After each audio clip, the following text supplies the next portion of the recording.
National education policy का मतलब यही है कि टोटली एक ब्राह्मणवाद के सॉफ्टवेयर को हिंदुत्व के हार्डवेयर से इधर इम्प्लीमेंट करना है।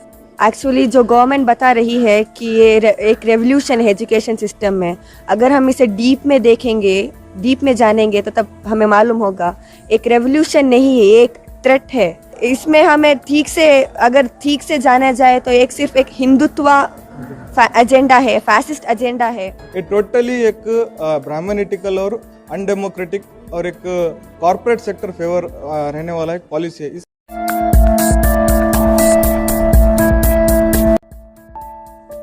भारतीय जनता पार्टी की बनाई गई नई नेशनल एजुकेशन पॉलिसी के मुताल्लिक मुल्क भर के तालीमी शोबों में बहस चल रही है और इस पॉलिसी को एक तनाज़ा के तौर पर देखा जा रहा है। नेशनल एजुकेशन पॉलिसी के मुताल्लिक गहराई से मुतालिया करने के लिए कैंपस फ्रंट ऑफ इंडिया के बैनर तले मुनक्किद किए गए एक तरबियती कारगाह से खिताब करते हुए मारूफ माहिर तालीम व सियासी तज्ज़ियेकार प्रोफेसर शिव सुंदर ने मज़कूरा एजुकेशन पॉलिसी को मुल्क के तालीमी निज़ाम के लिए एक ख़तरा बताया। नेशनल एजुकेशन पॉलिसी का मतलब यही है कि टोटली एक ब्राह्मणवाद के सॉफ्टवेयर को हिंदुत्व के हार्डवेयर से इधर इम्प्लीमेंट करना है। और इसे अगर हमें बारीकी से अगर इसको देखेंगे तो जो 1925 में जो आरएसएस का एजेंडा था, आरएसएस जो 1925 में जो एजेंडा लेकर इधर आरएसएस बना, वो एजेंडे को पूरी करने के लिए एक बहुत बड़ा हथियार है नेशनल एजुकेशन पॉलिसी 2020।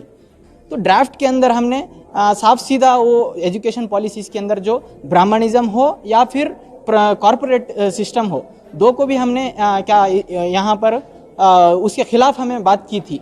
ये नेशनल एजुकेशन पॉलिसी की 3 टाइप की यूनिवर्सिटीज़ से अगर हम उसका कुछ बनावट, कैसे बनावट होगी या फिर उसको कैसा चलाया जाएगा, उसके बारे में कुछ भी नहीं है। इस मौके पर तलबा ने बताया कि नई नेशनल एजुकेशन पॉलिसी हरगिज़ इनकलाबी नहीं है, बल्कि मुल्क के तालीमी निज़ाम, सेक्युलर इक़दार व तहज़ीब के लिए एक ख़तरा है। आज का सेशन बहुत इन्फॉर्मेटिव था। एक्चुअली जो गवर्नमेंट बता रही है कि ये एक रेवोल्यूशन है एजुकेशन सिस्टम में, अगर हम इसे डीप में देखेंगे, डीप में जानेंगे तो तब हमें मालूम होगा एक रेवोल्यूशन नहीं है, एक थ्रेट है एजुकेशन के लिए भी और नेशन के लिए भी। अगर ये रेवोल्यूशन होता, ये नेशनल एजुकेशन पॉलिसी रेवोल्यूशन होता तो बैकडोर्स में ये इम्प्लीमेंट नहीं होता, पार्लियामेंट में भी जाता और कंसल्ट भी किए जाते एक्सपर्ट के साथ। ऐसा कुछ भी नहीं हुआ। जहाँ तक इस पॉलिसी के बारे में है, सिर्फ एक सिंगल सेक्युलरिज्म के बारे में नहीं बोला गया, सिर्फ एक ही कल्चर के बारे में, एक ही ट्रेडिशन के बारे में जाना गया है।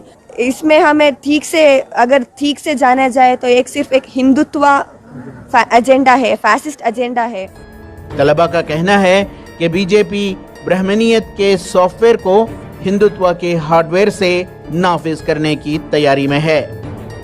ये टोटली एक ब्राह्मणिटिकल और अनडेमोक्रेटिक और एक कॉर्पोरेट सेक्टर फेवर रहने वाला एक पॉलिसी है। इसके अंदर अगर ये इम्प्लीमेंट होता है तो फर्स्ट ऑफ ऑल ना गवर्नमेंट इसे पार्लियामेंट में डिस्कशन के लिए लाया, ना तो इसे कोई यूनिवर्सिटी के अंदर इसको डिस्कशन में लाया, ना तो कोई स्टूडेंट ऑर्गेनाइजेशन के साथ इसके बारे में डिस्कस किया। इससे टोटली दलित तबका हो, माइनॉरिटी हो, पिछड़े तबका, तो इनको इससे बहुत बड़ा नुकसान होने वाला है। क्यों बोले तो फिल वक्त के अंदर हिंदुस्तान के अंदर ना तो एम्प्लॉयमेंट है, तो इसके related campus front of India totally NEP को बाइकआउट करता है। ना सिर्फ बाइकआउट, इसके रिलेटेड आवाम के अंदर इसके रिलेटेड अवेयरनेस क्रिएट करता है। टोटली आने वाले दिनों के अंदर हम इसके रिलेटेड एजिटेशन हमें हिंदुस्तान के अंदर करने वाले।